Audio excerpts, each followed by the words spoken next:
Lucas capítulo 13, versículo 22. Dice la palabra del Señor: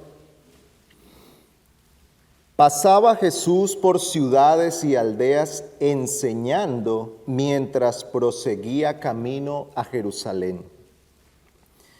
Y alguien le dijo: Señor, ¿son pocos los que se salvan? Y él les dijo: esforzaos por entrar por la puerta estrecha, porque os digo que muchos tratarán de entrar y no podrán. Después que el dueño de la casa se levante y cierre la puerta, y vosotros estando fuera comencéis a llamar a la puerta diciendo: Señor, ábrenos. Él respondiendo os dirá: no sé de dónde sois. Entonces comenzaréis a decir: comimos y bebimos en tu presencia y enseñaste en nuestras calles. Y él dirá: os digo que no sé de dónde sois. Apartaos de mí todos los que hacéis iniquidad. Allí será el llanto y el crujir de dientes cuando veáis a Abraham, a Isaac, a Jacob y a todos los profetas en el reino de Dios, pero vosotros echados fuera. Y vendrán del oriente y del occidente, del norte y del sur, y se sentarán a la mesa en el reino de Dios. Y he aquí, hay últimos que serán primeros, y primeros que serán últimos. Vamos a orar.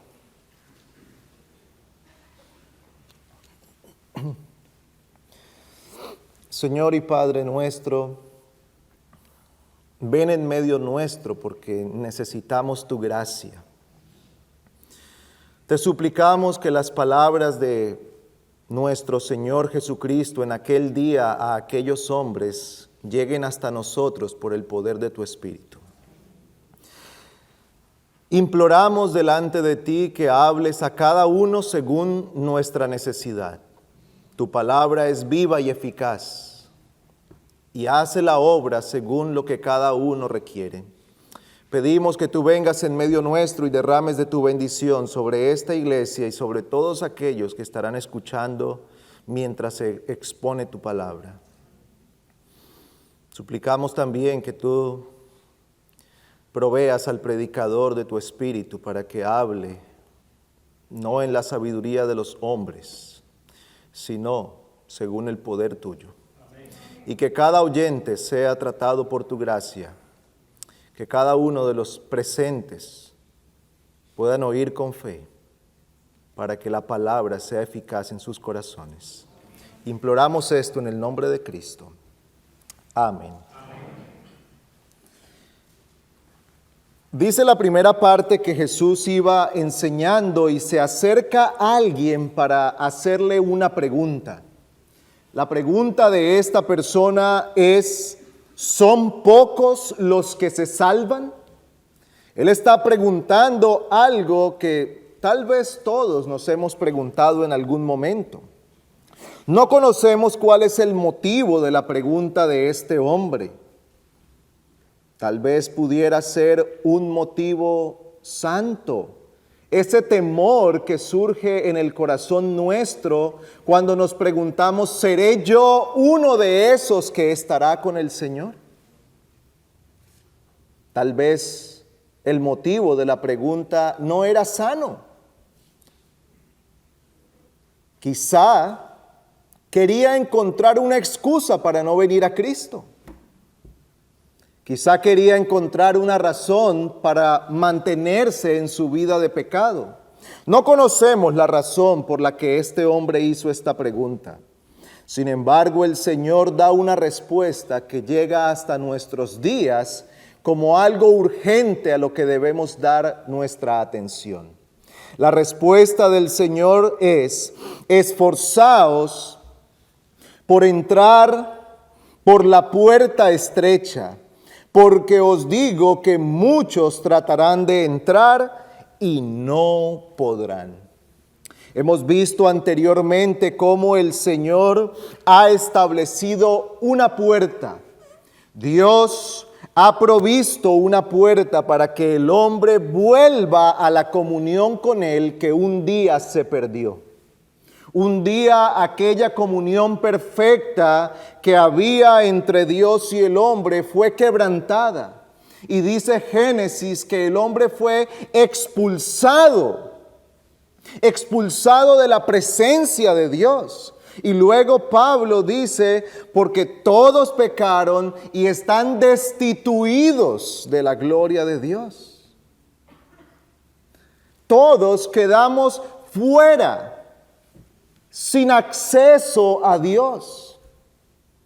El pecado ha conducido al hombre a quedar completamente alejado de Dios, apartado de cualquier posibilidad de tener comunión con Dios.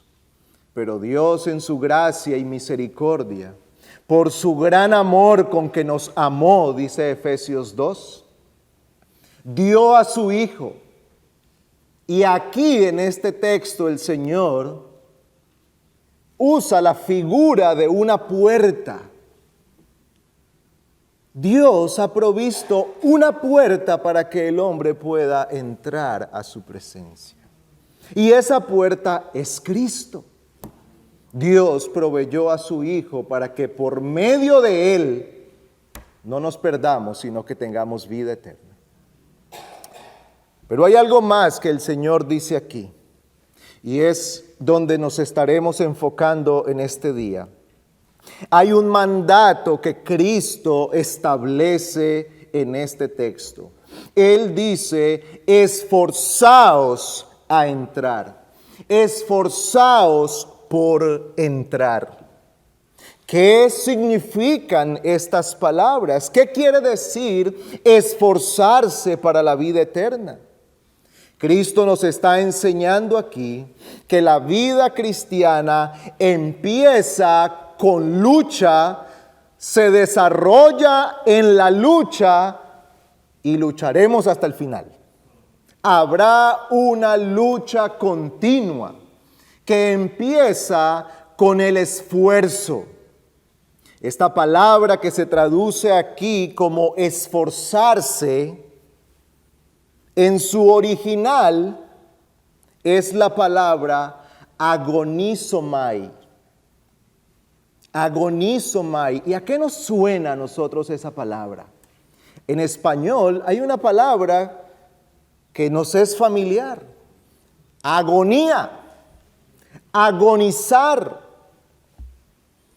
Entonces, cuando hablamos del esforzarnos del que Cristo está refiriéndose aquí, implica que hay una lucha que se da para entrar en la puerta. El Señor dice que debemos estar implicados con toda nuestra fuerza, con toda nuestra mente, con todo nuestro corazón para entrar a la gloria con el Señor. Descarta por completo la negligencia, la frialdad, la ociosidad o dejar todo al azar. Es triste cuando algunas personas dicen, si Dios me va a salvar, me salvará. Si yo soy para ir al cielo, Dios hará algo y Él me salvará. Contrario a ese pensamiento, el Señor dice, esforzaos por entrar por la puerta estrecha. Hay otro texto donde encontramos esta palabra. Es Juan 18:36. El Señor está diciendo aquí que sus discípulos lucharían. Dice, si mi reino fuera de este mundo, mis siervos o mis discípulos estarían peleando. Estarían luchando por Él. Así que esta palabra significa pelea, lucha, competencia. También era usada cuando se hablaba de las competencias deportivas, es decir, una entrega completa para alcanzar una meta para obtener un premio. Ahora debo aclarar que no estamos hablando aquí de ganar la salvación. El Señor no está diciendo que este esfuerzo es para que el hombre pueda ganar su salvación. El Señor no dice aquí, esforzaos por ganar vuestra salvación. Esfuércense para que hagan méritos y sean salvos. Él no está diciendo que nosotros al final del camino seremos calificados por nuestras buenas obras y si nos hemos esforzado en ellas, entonces recibiremos la vida eterna. No, no hay otro precio que se pueda pagar sino la sangre de Cristo. No hay otro precio que el hombre pueda pagar. ¿Con qué será justificado el hombre? Dice la Escritura. ¿Qué pagará el hombre por su alma? Y la respuesta es, nada. Nosotros no tenemos con qué pagar por nuestra alma. Por eso Cristo tuvo que pagar el precio. Y el precio fue su propia vida. Dice la Escritura, 1 Corintios 6:20, que por precio hemos sido comprados. Ese precio es la sangre de Cristo. 1 Timoteo 2:6. Cristo se dio a sí mismo en rescate por todos. Así que no estamos hablando aquí del precio que un hombre puede pagar para obtener su salvación, sino en aquel medio que Dios ha establecido para que el hombre sea salvo. ¿Cuál es ese medio? La fe. La fe. ¿Qué debe hacer el hombre para ser salvo? Cree en el Señor Jesucristo y será salvo, dice la Escritura. Pero ese creer no se dará sino en medio de una lucha, en medio de una guerra, en medio de una batalla que demanda todo nuestro esfuerzo. En otro pasaje el Señor amonesta a los hombres a venir a Él. Por ejemplo, Juan capítulo 6, y quiero que vayamos un momento allí, Juan capítulo 6.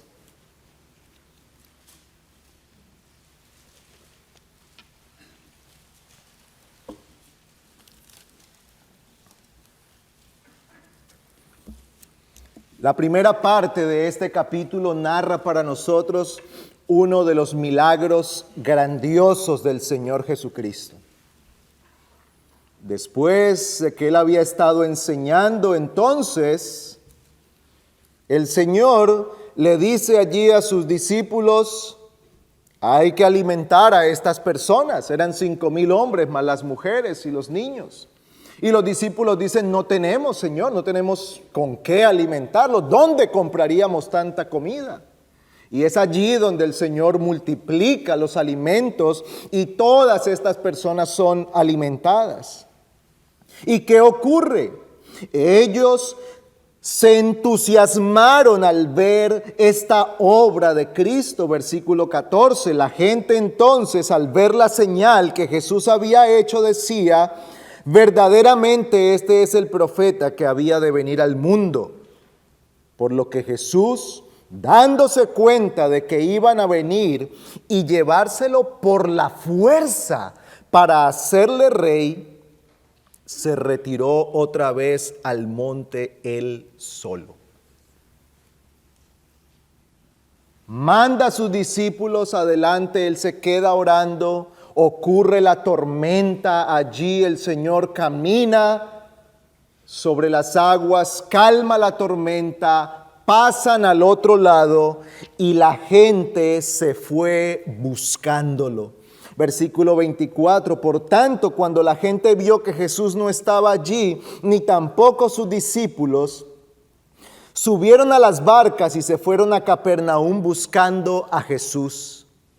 Cuando le hallaron al otro lado del mar, le dijeron, Rabí, ¿cuándo llegaste acá? Jesús le respondió y dijo, en verdad os digo, me buscáis. No porque hayáis visto señales, sino porque habéis comido de los panes y os habéis saciado.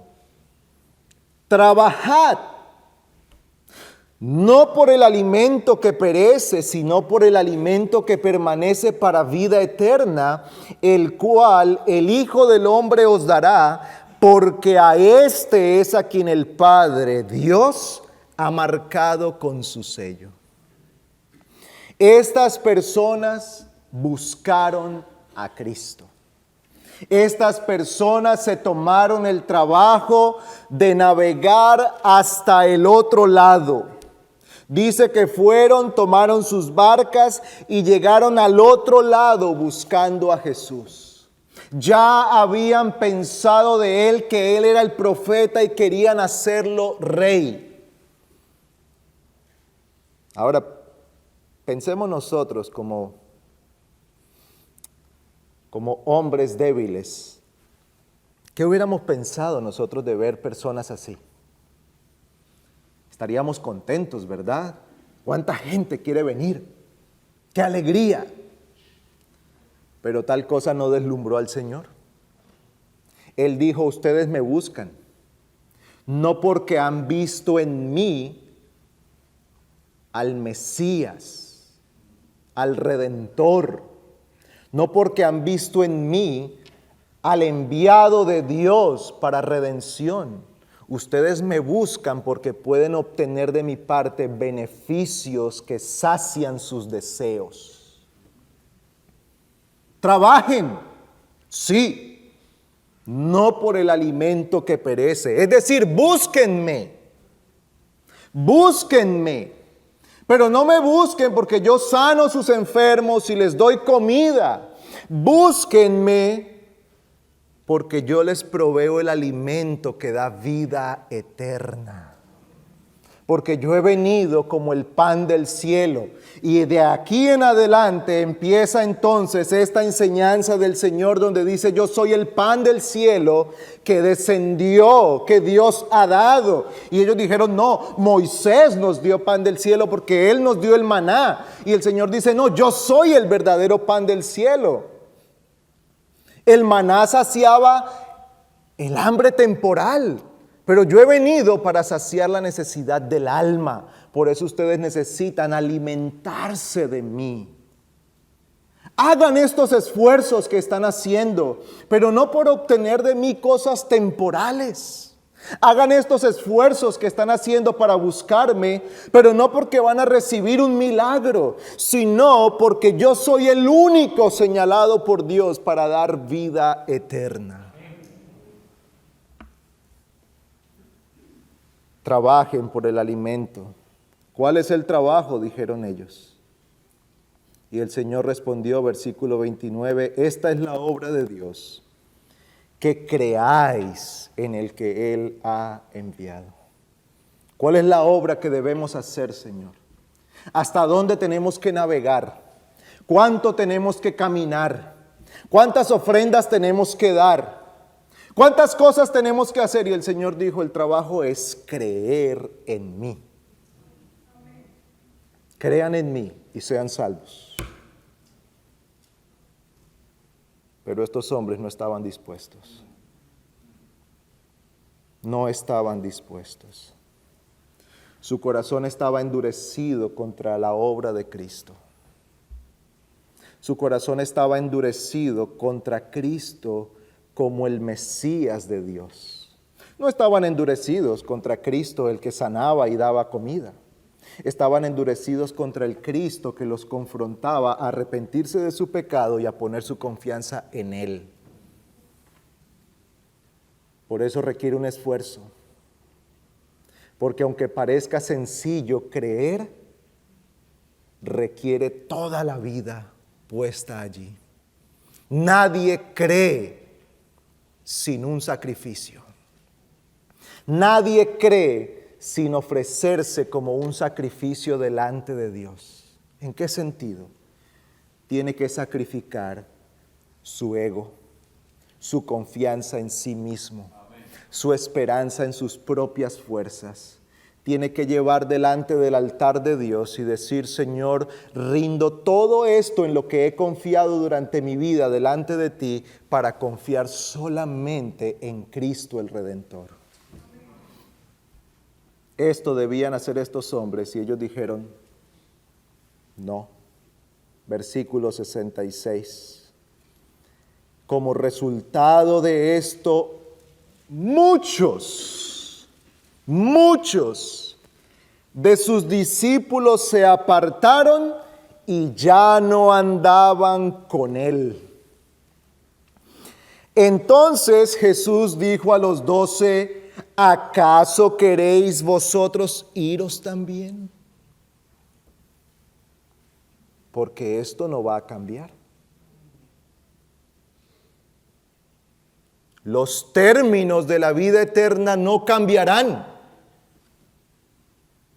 O nos sometemos a lo que Dios ha establecido, o tomamos nuestro camino. Muchos se fueron. Y estas palabras se parecen a las palabras que describen a aquel joven rico que dice que se fue triste. Cuando el Señor le dijo: abandona tu idolatría, abandona aquello en lo que has puesto tu confianza, vende todo lo que tienes. Y esto no era solamente despojarse de sus bienes materiales, sino de su confianza en sí mismo, porque él le había dicho al Señor: yo todo lo he cumplido. Vende todo lo que tiene y ven y sígueme. ¿Y qué dice?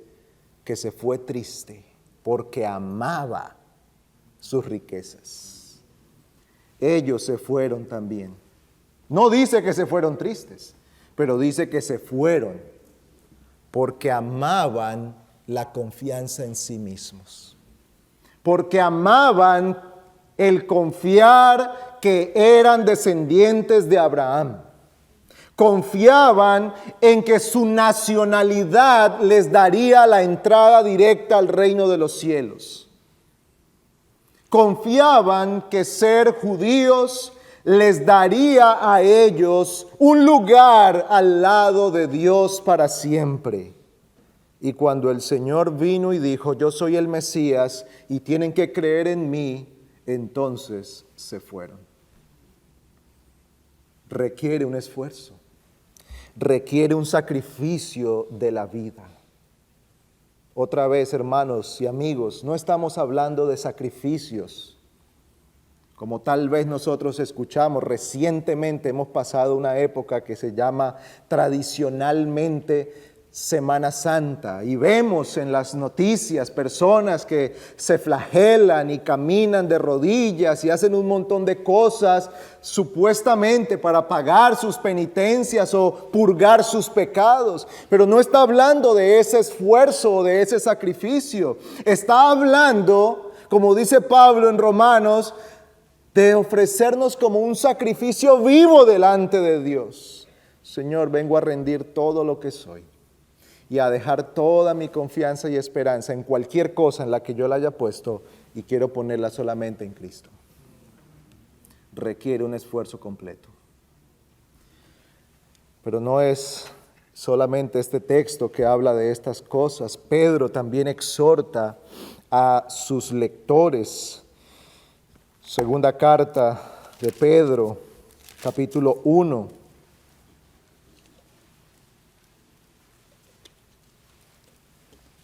Él está escribiendo a la iglesia, pero aquí podemos nosotros aprender cómo, por un lado, encontramos la gracia de Dios que nos concede todas las cosas, y por otro lado, el llamado que Él nos hace a seguirlo con toda nuestra vida. Versículo 3 dice: pues su divino poder nos ha concedido todo cuanto concierne a la vida y a la piedad, mediante el verdadero conocimiento de aquel que nos llamó por su gloria y excelencia, por medio de las cuales nos ha concedido sus preciosas y maravillosas promesas, a fin de que por ellas lleguéis a ser partícipes de la naturaleza divina, habiendo escapado de la corrupción que hay en el mundo por causa de la concupiscencia. ¿Qué dice Pedro aquí? Que Dios ha dado todo lo que necesitamos para la vida y la piedad. Él nos ha hecho partícipes de todas las cosas gloriosas a través de Cristo. Dice que nos ha concedido sus maravillosas promesas para que lleguemos a ser partícipes de la naturaleza divina. Pero ¿qué más dice Pedro? Por esta razón, versículo 5, obrando con toda diligencia, añadid a vuestra fe virtud y a la virtud conocimiento, al conocimiento dominio propio, al dominio propio perseverancia y a la perseverancia piedad, a la piedad fraternidad y a la fraternidad amor, pues estas virtudes al estar en vosotros y al abundar, no os dejarán ociosos ni estériles en el verdadero conocimiento de nuestro Señor Jesucristo.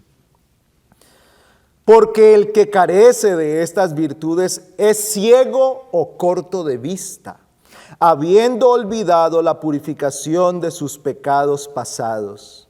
Así que, hermanos, sed tanto más diligentes para hacer firme vuestro llamado y elección de parte de Dios, porque mientras hagáis estas cosas, nunca tropezaréis. ¿Puede ver usted la gracia de Dios aquí? Sí, completamente. Dios nos ha dado todo. Todas sus promesas son nuestras en Cristo. Él nos ha dado todo lo que concierne a la vida y a la piedad. Él nos ha hecho partícipes de la naturaleza divina. Nos ha rescatado de la corrupción del mundo. Nos ha llamado a ser parte de su pueblo. ¿Y qué es lo que esto produce? Obediencia, diligencia, virtud, fe, perseverancia. No produce descuido, no produce una confianza carnal. Yo he creído en Cristo, soy salvo. Ya creí, ya soy salvo. No, eso no es lo que produce. Lo que produce es una perseverancia que se sostiene en el tiempo y en las circunstancias, mirando a Cristo y esperando solamente en Él. Esto es esforzarse. Esto es esforzarse por entrar. Ahora es cierto que aquí está escribiendo a un grupo de creyentes. Esto es esforzarse por mantenerse en el camino. Porque en un pasaje paralelo de Lucas, que es el del Sermón del Monte, el Señor dice, entrad por la puerta estrecha y luego seguid el camino.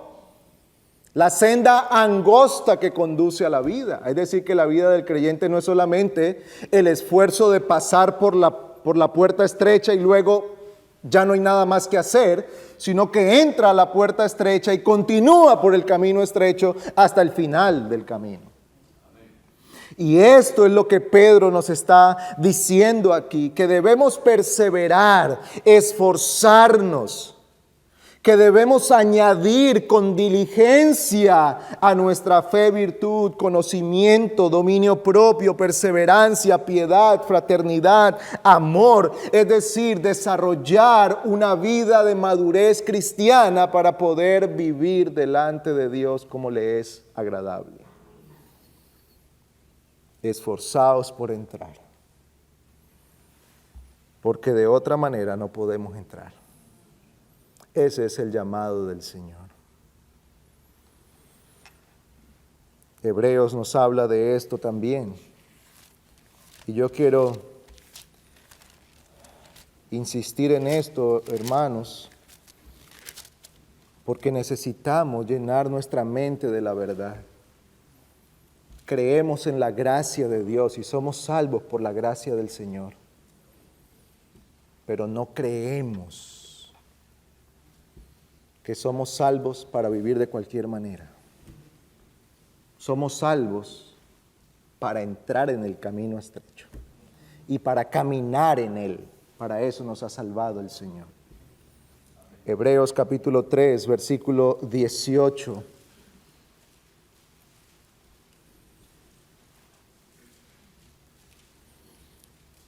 Dice, ¿y a quienes juró que no entrarían en su reposo, sino a los que fueron desobedientes? Vemos pues que no pudieron entrar a causa de su incredulidad. 4:1.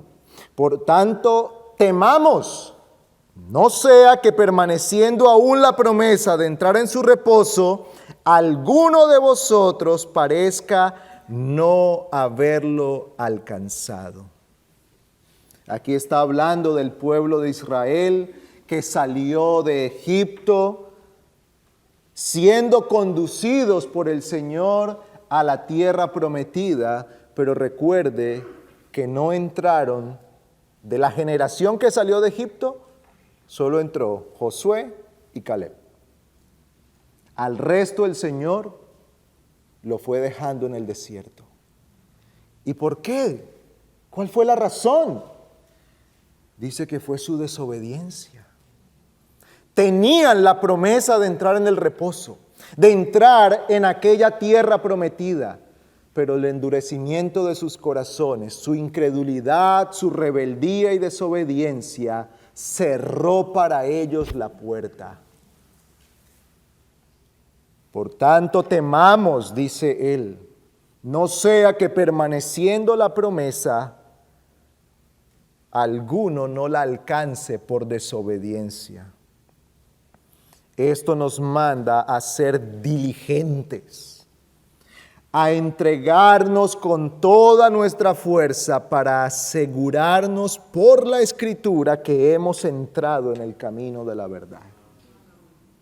Haced firme vuestra vocación y elección, dice Pedro, porque de esa manera no tropezaréis. ¿Cuál es el camino que debemos seguir? Esforzarnos para hacer firme nuestra vocación y elección, es decir, hasta que la palabra, el testimonio de la Escritura nos diga a nosotros que somos hijos de Dios. No el sentimiento, no la emoción, sino la verdad del Señor. Por cierto, cuando nosotros batallamos con la seguridad de salvación, el peor lugar al que podemos acudir es a nuestros sentimientos. Porque hay un día que nos sentimos hijos de Dios en el cielo, pero hay un día que nos sentimos demonios, fuera de Cristo. No son confiables nuestros sentimientos. El único fundamento firme es la palabra del Señor. Haced firme vuestra vocación y elección. ¿Qué dice Cristo? Esforzaos, esforzaos a entrar. ¿Qué significa entonces esforzaos? Que debemos con toda intensidad procurar entrar en la puerta. ¿Qué es entrar en la puerta? Rendirnos a Cristo en arrepentimiento y fe. Pero, ¿por qué debemos esforzarnos? Ya hemos visto lo que es esforzarnos, pero ¿por qué debemos esforzarnos? Vamos a considerar rápidamente algunas razones por las que debemos esforzarnos. Y la primera es porque el hombre es moralmente responsable delante de Dios. Dios hizo al hombre a imagen y semejanza suya. Y su imagen y semejanza, entre otras cosas, se muestra en que hizo al hombre un ser moral, responsable de lo que hace. Todos nosotros un día tendremos que estar delante de Dios dando cuentas porque somos seres responsables delante de Él. No somos árboles, no somos rocas, no somos animales que moralmente no tienen ninguna obligación delante de Dios. Somos seres creados a imagen y semejanza de Él, hombres y mujeres responsables cada uno delante de su presencia. El Señor dice que somos personas que deben obedecer el camino del Señor y que debemos seguirle a Él. Así que, hermanos y amigos, nosotros no debemos jugar con el destino eterno de nuestras almas, como si eso estuviera en manos de un destino ciego al cual nosotros no sabemos lo que va a hacer. Hay algunos que tristemente viven su vida de esa forma. Yo no sé lo que va a pasar conmigo, dicen. No sé. ¿Qué pasará conmigo? No sé. Yo no manejo el destino, dicen. Yo no sé lo que va a ocurrir con mi vida. Y otros juntan ese misticismo del destino ciego con Dios y entonces dicen, yo no sé lo que Dios va a hacer conmigo. Pero la Escritura sí dice lo que Dios ha ordenado que nosotros tenemos que hacer. Debemos creer en Cristo. Somos responsables de venir a Dios. Somos responsables de venir delante del Señor. Dios nos ha llamado a venir a Él. Continuamente Cristo llamó a los hombres. Venid a mí. Ese conocido pasaje de Mateo 11:28. Los que estáis trabajados y cargados y yo os haré descansar. Venid, dice el Señor.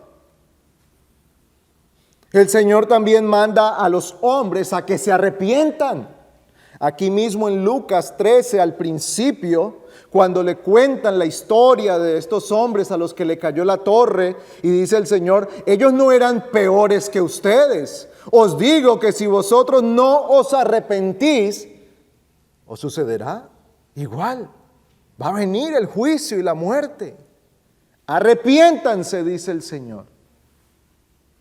Creer en Él. Él nos manda a creer, nos manda a trabajar por el alimento que da vida eterna. Continuamente el Señor está demarcando nuestra responsabilidad. Cuando Pablo está en Atenas, Hechos capítulo 17, y está predicando allí, ¿qué le dice a estas personas que lo oyen? Dios manda a todos los hombres en todo lugar que se arrepientan.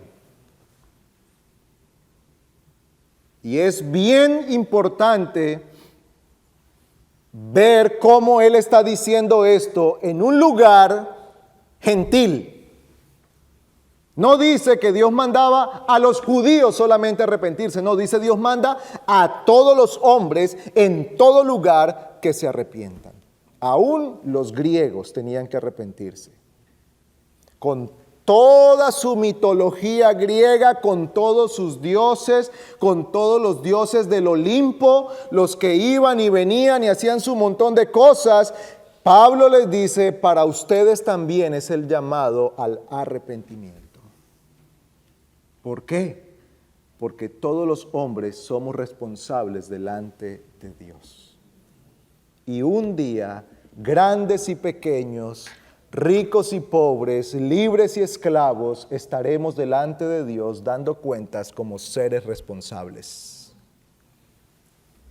Ahora no podemos leerlo, pero cuando leemos Ezequiel 18 nos habla a nosotros de la responsabilidad personal.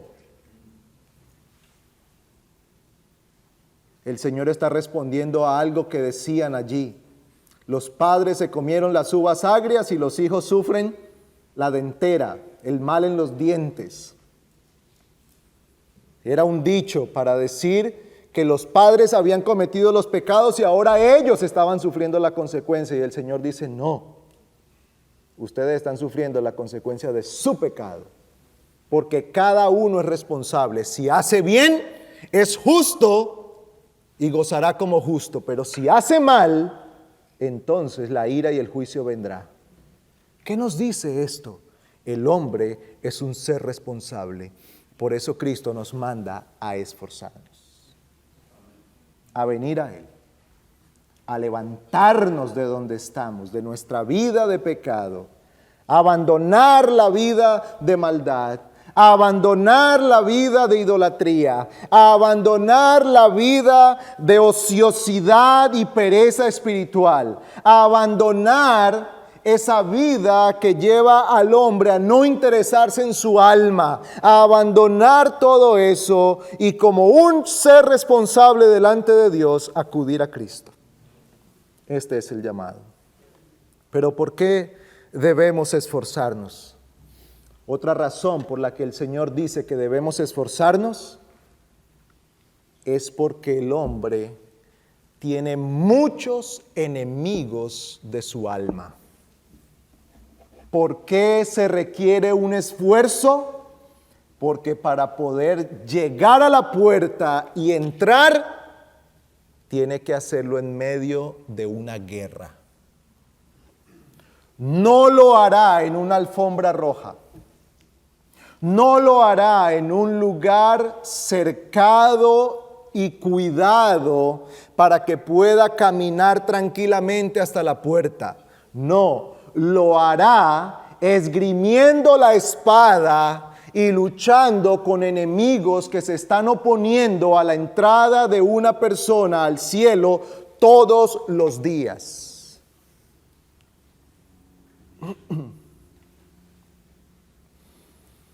¿Y sabe cuál es el peor enemigo que nosotros tenemos para eso? Nuestro propio corazón. Nuestro propio corazón. Es nuestro propio corazón el que levanta argumentos para no venir a Cristo.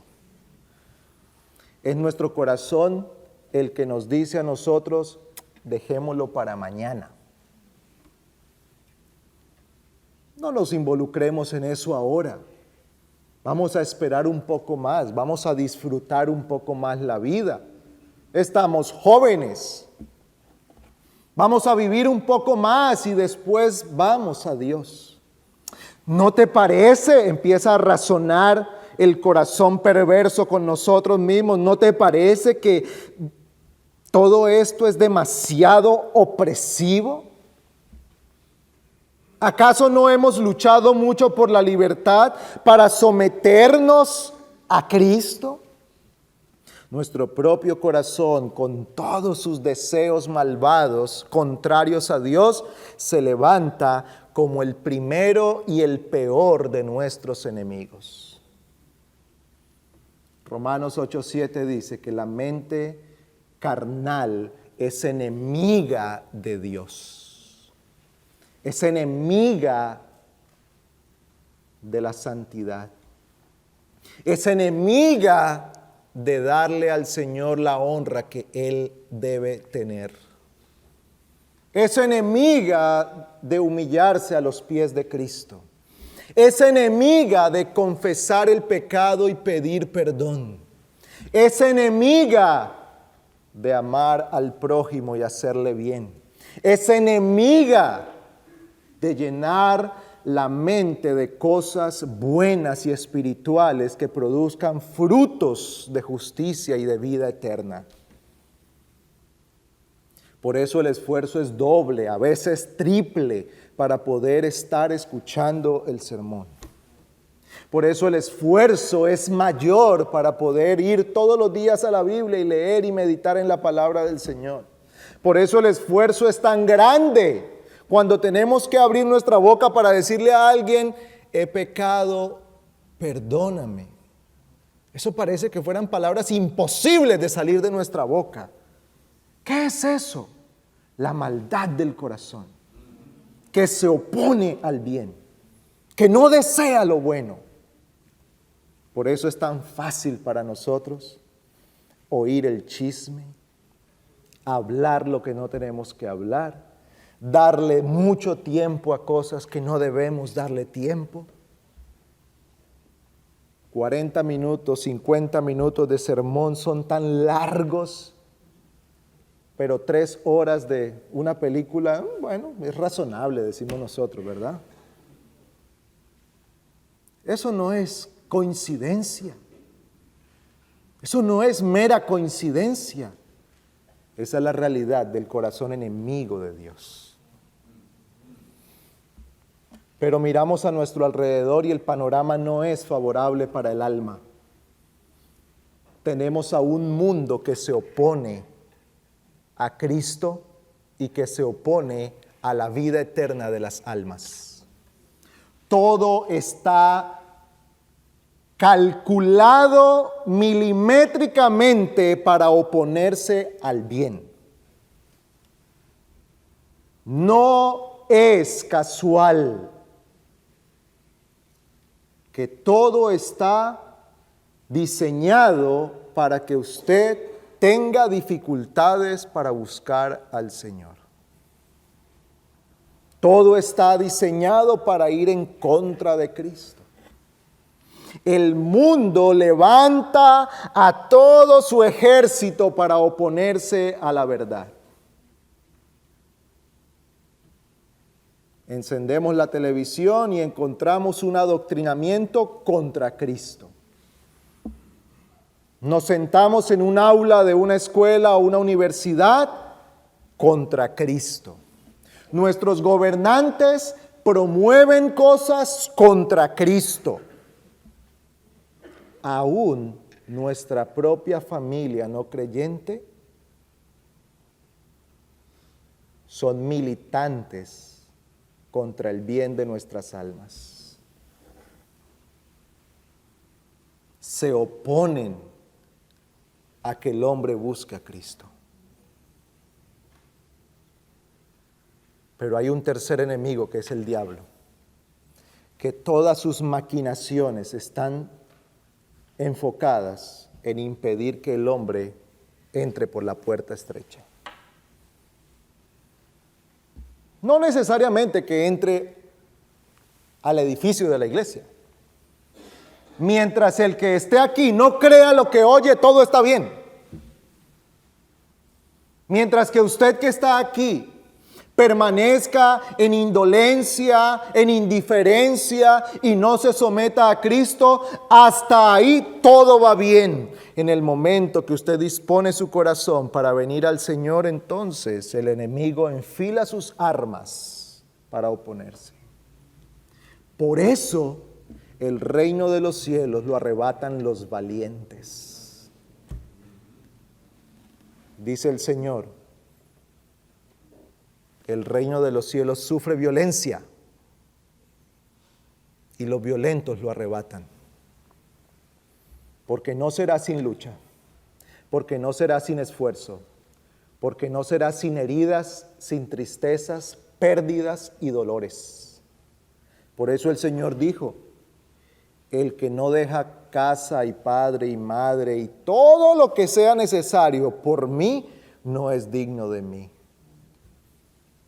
Y ya saben ustedes, hermanos, no está hablando de un abandono irresponsable, sino de decir, yo seguiré al Señor, aunque nadie más vaya conmigo. Eso causa tristezas y heridas al hombre. Eso es esforzarse por entrar en la puerta estrecha. Una última razón por qué vale la pena. ¿Por qué debemos esforzarnos? Porque la recompensa lo vale. Bien podemos decir que vale la pena luchar, porque lo que recibiremos no será una corona corruptible, no será un trofeo, no será una copa, no será una medalla, no será un reconocimiento en una revista, no será una posición importante en el gobierno o en una compañía. Será la paz con Dios, ser adoptados como hijos de Dios, ser llamados ahora ciudadanos del reino de los cielos y habitantes de una ciudad que no tiene fundamentos temporales, sino una ciudad que tiene fundamentos eternos, edificada por Dios. Por eso esforzarse por entrar en la puerta estrecha lo vale. Lo vale. Y así como algunos de ustedes aquí pueden decir, yo me esforcé para alcanzar mi título profesional. No sabe cómo tenía que trabajar y estudiar al tiempo, trasnochar y abstenerme de muchas cosas porque tenía esa meta de llegar a graduarme y tener aquel título profesional. Pues así como nosotros podemos esforzarnos mucho por las cosas de esta vida temporal, mucho más hemos de esforzarnos por las cosas eternas. Porque el esfuerzo por la vida eterna, cuando usted abra sus ojos en la gloria con el Señor, podrá decir, lo valió todo. Es más, tal vez seguro que será así. Usted dirá, ¿sabe? Los esfuerzos fueron pequeños en comparación con la gloria. Ahora nosotros vemos eso como cosas grandes, duras, precios altos. Pero cuando usted entre a las moradas celestiales con Cristo, dirá, lo que hice y el esfuerzo por el que tuve que pasar es pequeño en comparación a la gloria que hoy tengo con Cristo. Por eso debemos prestar atención al llamado que el Señor nos hace aquí de esforzarnos por entrar a la puerta estrecha. Querido amigo, espero que escuchar estas cosas traiga en usted pensamientos solemnes con respecto a la eternidad. No continúe en su vida de indiferencia y negligencia. Para algunos de ustedes yo no he dicho nada que ustedes no supieran.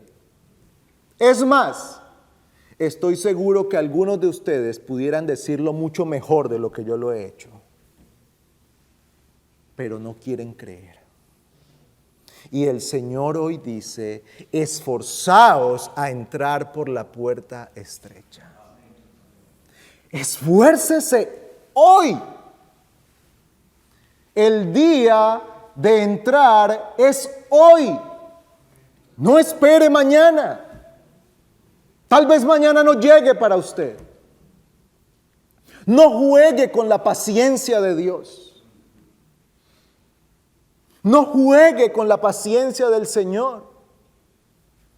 No espere a cruzar aquella línea donde Dios dice que haga lo que quiera y que se pierda para siempre. No espere a tal momento, el Señor le llama a creer hoy. Pero tal vez usted diga, yo no había oído nunca algo así. Entonces el Señor le ha concedido la bendición de oírlo hoy. Acuda a Cristo hoy. Hoy. Entre por la puerta estrecha. Acuda a Cristo, confiese su pecado, vaya delante del Señor, póstrese ante Él, confiese su maldad y deposite toda su confianza en Cristo. No deje que su alma se pierda para siempre. Amigo, no hace falta cometer un pecado terrible para ser condenado. Solo basta con que no haga nada. Solo basta con que se quede diciendo, sí, la Biblia es la verdad, sí, el Evangelio es cierto, sí, Cristo murió por los pecadores, pero no hacer nada. Usted necesita creer, venir a Cristo y acudir a Él, entrar por la puerta y ser salvo. Y amado hermano, si usted ha entrado por la puerta estrecha, continúe esforzándose por caminar en el sendero angosto. No pierda el ánimo. En todo trabajo hay ganancia. Y Pablo escribió a los Gálatas: no nos cansemos de hacer bien, porque a su tiempo segaremos si no desmayamos. No se desanime, no se preocupe por los que dicen que tal vez está siendo demasiado esforzado, que tal vez usted está siendo demasiado cuidadoso con su alma, que ha llegado demasiado lejos en sus obras para servir y ser fiel delante del Señor. No deje que su amor por Cristo sea apagado por el espíritu frío de aquellos que no quieren verdaderamente seguir al Señor. No deje que el desánimo de aquellos que critican o murmuran a los que quieren servir fielmente a Cristo traiga desánimo a su corazón. Hermano, siga adelante confiando en el Señor, porque el llamado de su Salvador es: entrad por la puerta y caminad por el sendero angosto. Ese es el llamado de Cristo. A eso nos llama el Señor. Continuemos esforzándonos, continuemos perseverando en la verdad, porque a su tiempo segaremos. A su tiempo recibiremos la corona de vida. Oremos. Señor, agradecidos venimos ante ti por esa puerta que tú abriste para nosotros y por darnos la gracia de entrar por ella. Señor, suplicamos que podamos perseverar hasta el fin. Amén. Que en nuestro corazón haya el mismo sentir que hubo en el apóstol que dijo: no pretendo haberlo alcanzado, sino que prosigo a la meta. Que así también nosotros prosigamos perseverando hasta el día de Jesucristo. Y oramos por nuestros amigos, familiares, por nuestros hijos que están en medio nuestro y que aún no se rinden a ti, que permanecen endureciendo sus corazones. Oh Dios, tú eres poderoso para quebrantar la roca. Tú eres poderoso para llamar de entre los muertos y dar vida. Concede que en la exposición de tu palabra tu Espíritu aplique estas verdades para vida eterna. Suplicamos todo esto a Cristo Jesús y en su nombre, porque es a través de Él que nos acercamos a ti. Amén.